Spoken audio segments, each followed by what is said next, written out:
यूजरकडनं एकच नंबर आपल्याला इथे ॲक्सेप्ट करायचा आहे.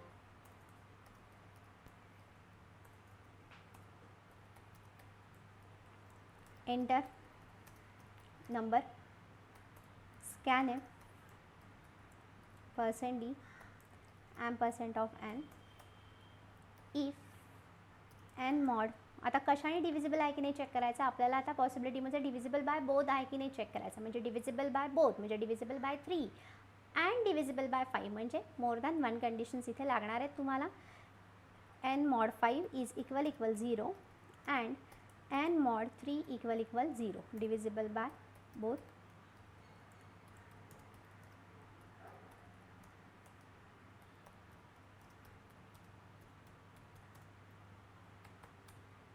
बाय बोथ म्हणजे ही कंडिशन आपली झाली.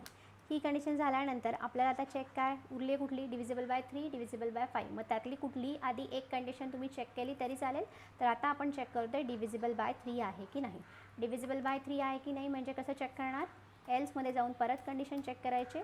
So else if n mod 5 equal 0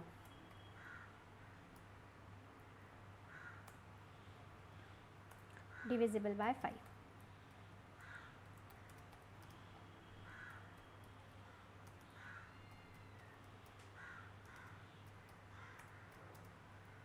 आणि आता नेक्स्ट 5नी चेक झालं, बोथनी चेक झालं. आता आपण चेक कोणासाठी करणार, 3नी आहे की नाही. सो फक्त इथं मॉड 5च्या ऐवजी आपण मॉड काय लिहिणार आहे 3 डिव्हिजिबल बाय 3 मेसेज चेंज. आणि आता बघा डिव्हिजिबल बाय 3 पण झालं. आता बघा डिव्हिजिबल बाय बोथ नाही आहे, डिव्हिजिबल बाय 3 नाही आहे, डिव्हिजिबल बाय 5 नाही. म्हणजे एल्समध्ये परत काय उरलं, कुठली पॉसिबिलिटी उरली, तर एल्समध्ये डिरेक्टली आपण मेसेज प्रिंट करू शकतो it is not divisible by both. म्हणजे एल्समध्ये परत कंडिशन चेक करायची इथे गरज नाही आहे.